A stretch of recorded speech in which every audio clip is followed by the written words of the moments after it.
नमस्कार। आप सबका हार्दिक स्वागत। बात करते हैं ग्रहों के राजा और मंत्री सूर्य और मंगल की। दोनों बहुत ही जल्दी नीच के होने जा रहे हैं। सूर्य 31 दिन के लिए नीच का होने जा रहा है। 17 तारीख को सुबह तुला राशि में जब प्रवेश करेगा तो ये नीच का हो जाएगा। ऐसे ही 20 अक्टूबर को मंत्री मंगल जब दोपहर को 2:22 के करीब कर्क राशि में प्रवेश करेगा तो वो भी नीच का हो जाएगा। मंगल 94 दिन के लिए नीच होगा और सूर्य 31 दिन के लिए। तुला आज जो बात कर रहे हैं वो सूर्य की कर रहे हैं कि सूर्य जब नीच राशि का होकर यानी तुला राशि में प्रवेश करेगा तो किन किन राशियों को ज़्यादा तकलीफ होगी, कष्टदायक होगी, किन किन राशियों के लिए ज़्यादा कष्टदायक होगा। जब तुला राशि में प्रवेश कर रहा है उसका स्वामी जो शुक्र है वो पहले ही शनि और राहु से पीड़ित है, तो इससे साफ क्लियर हो जाता है कि तकलीफ तो आएगी ही आएगी, मगर किन किन राशियों के लिए ज़्यादा और किन किन के लिए कम, और किन के लिए फायदा और किन के लिए नुकसान। नीच भंग राजयोग भी बनेगा। नीच भंग राजयोग मंगल द्वारा भी भंग होगा और शुक्र द्वारा भी भंग होगा। नीच भंग राजयोग जिस राशि में ग्रह नीच का होता है उसका स्वामी अगर केंद्र में हो तो नीच भंग राजयोग बन जाता है। इसी प्रकार जब वो ग्रह निवास में जाकर उच्च का हो जाए तो भी नीच भंग राजयोग बन जाता है। वह ग्रह जिस राशि में उच्च का हो, वह ग्रह जब केंद्र में हो लगन से या चंद्रमा से तो भी नीच भंग राजयोग बन जाता है। नीच भंग राजयोग से पैसा तो आएगा, लाभकारी तो होगा, परंतु बीमारियां तो आएंगी ही आएंगी। सबसे पहले जिन राशियों में सूर्य तकलीफ देने वाले हैं, ग्रहों के राजा 31 दिन के लिए ये नीच के रहेंगे, तो सबसे पहले बात करते हैं उन 4 राशियों की। वो 4 राशियां हैं, चारों की चारों चर राशियां मेष, कर्क, तुला और मकर। मेष राशि के लिए ज़्यादा अच्छा नहीं है, क्योंकि जब मेष राशि में लगन में होगी तो सूर्य पंचम का स्वामी होगा और सप्तम भाव तुला राशि का होकर नीच का होकर बैठेगा, परंतु वो अपने उच्च के भाव को देखेगा, यानी लगन को देखेगा। सप्तम में बैठकर लगन को देखेगा। कहते हैं ना, यो यो भाव दृष्टो, श्लोक आता है, उसके अनुसार जब कारक अपने भाव को देखे तो वो भाव बलवान हो जाता है। इसमें कोई दो राय नहीं है, परंतु बीमारी तो आएगी ही आएगी, क्योंकि मेष राशि लगन में है तो पंचम का स्वामी सूर्य होगा। संतान को भी कष्ट होगा, संतान को भी तकलीफ होगी, पढ़ाई में भी बाधा होगी, किसी का लव अफेयर्स है तो उसमें भी रुकावट आएगी, झगड़ा हो सकता है, कोई भी तकलीफ हो सकती है, बच्चों को भी तकलीफ हो सकती है, पढ़ाई में भी हो सकती है। और वो स्थित कहाँ है? सप्तम भाव में तुला राशि का होकर, नहीं तो पत्नी को भी कष्टदायक होगा। जो पत्नियां, जो वाइफ प्रेग्नेंट होंगी, उनके लिए ज़्यादा तकलीफदायक होगा, संतान के लिए हानिकारक होगा।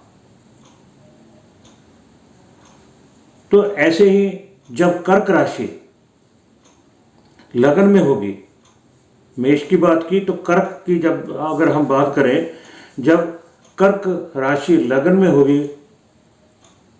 तो सूर्य महाराज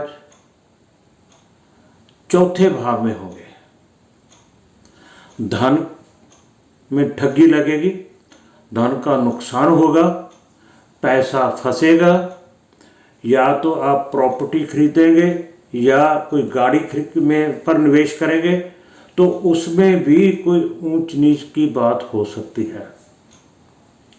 और ये भाव जो है सुख का भाव है, मातृभाव है, माता का भाव है, तो माता को भी कष्ट होगा। परिवार में कोई ना कोई व्यक्ति जरूर बीमार होगा।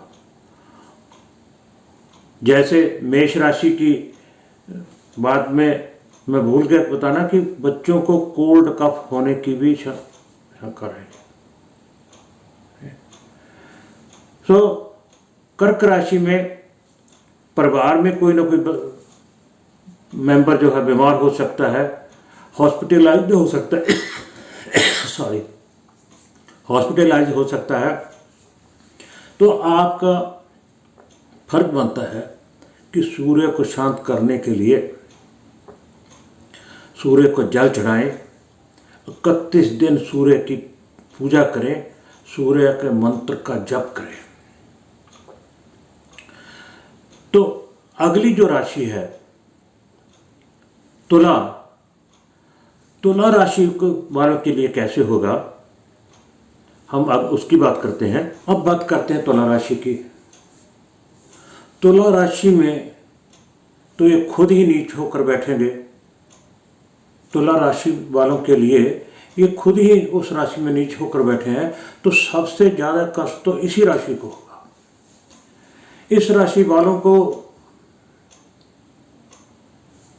बीमारियां, तकलीफ, कष्ट, दुर्घटनाएं, क्या कुछ नहीं हो सकता, कुछ भी हो सकता है। जब नीच राशि का होकर 31 दिन के लिए इसी राशि में बैठा है, तो इस राशि वालों को तो खास ध्यान रखना होगा 31 दिन के लिए। आप हीरा पहनिए, ओपल पहनिए, माणिक या मूंगा मत पहनिए। कहीं आप कहें कि सूर्य का नग स्टोन जो है माणिक है, तो उसकी पहनने की इजाजत नहीं है।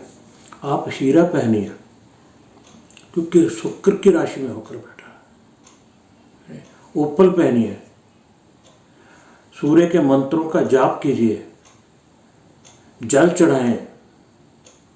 जल चढ़ाते समय हाथों को ऊपर ले जाएं, ताकि पानी से सूर्य की किरणें पास होकर आपकी आंखों तक पहुंचे। अब चौथी राशि जो है मकर राशि, जब मकर राशि लगन में होगी तो सूर्य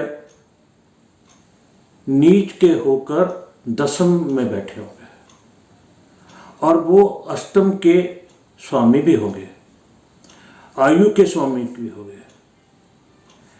अष्टमेश होकर नीच होकर बैठना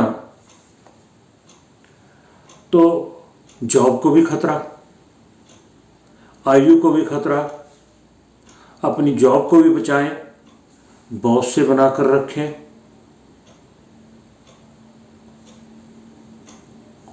ट्रांसफ़र भी हो सकती है ऐसी जगह जहां आप नहीं जाना चाहते।